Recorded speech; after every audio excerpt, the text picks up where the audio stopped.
Hello friends, പവിത്രത്തിൻ്റെ പുതിയൊരു വീഡിയോയിലേക്ക് എല്ലാവർക്കും സ്വാഗതം. അങ്ങനെ സുധാകര മാഷ് പറഞ്ഞ വാക്കുകൾ ഇങ്ങനെ ആലോചിച്ച് നിൽക്കുകയാണ് നമ്മുടെ വിക്രം. അപ്പോൾ വേദയും അങ്ങോട്ടേക്ക് വന്നിട്ട് പറയും, നോക്കണ്ട, ഞാൻ ശവത്തിൽ കുത്താൻ വേണ്ടിയിട്ട് വന്നതൊന്നല്ല.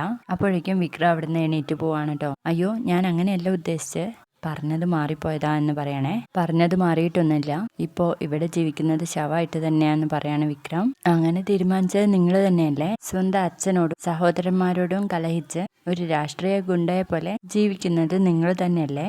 ഒടുവിൽ എന്ത് നേടി? അച്ഛന് നിങ്ങളോടുള്ള സമീപനം കണ്ടില്ലേ?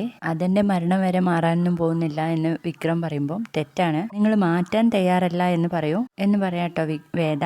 നിങ്ങൾക്ക് ഇഷ്ടമുള്ള പോലെ ജീവിച്ചോ, പക്ഷേ സ്ഥിര വരുമാനമുള്ള ഒരു ജോലിക്ക് പോകുന്നതിൽ നിങ്ങൾക്ക് വിരോധമുണ്ടോ? ഞാനേതായാലും അധികം വൈകാതെ ഏതെങ്കിലും വക്കീലിന്റെ അടുത്ത് പ്രാക്ടീസ് തുടങ്ങും. അതിനുള്ള നീക്കങ്ങൾ ഞാൻ നടത്തി തുടങ്ങുന്നു എന്നങ്ങ് പറയുമ്പോൾ, ശരിക്കും എന്ന് ചോദിക്കാട്ടോ വിക്രം. പിന്നല്ലാതെ, ഭർത്താവിനോ കൂലിയും പണിയില്ല, അതുകൊണ്ട് ഞാനെങ്കിലും എന്തെങ്കിലും പണി കണ്ടെത്തട്ടെ എന്ന് പറയട്ടെ വേദ. വീട്ടിലെ ശ്രീചേച്ചി വരെ എന്തെങ്കിലും ജോലിക്ക് പോയാലോ എന്ന് തീരുമാനിച്ച് നിൽക്കുവാണ് എന്ന് പറയുമ്പോൾ വിക്രം അങ്ങനെ മുഖത്തേക്ക് നോക്കുക കേട്ടോ. ആ സമയത്ത് നിങ്ങൾ കൂടി ഇങ്ങനെ നടന്നാൽ ഇതിലും മോശമായ വാക്കുകൾ കേൾക്കേണ്ടി വരും അച്ഛന്റെ ഭാഗത്ത് നിന്ന് എന്ന് പറഞ്ഞു കൊടുക്കുകയാണ് വേദ.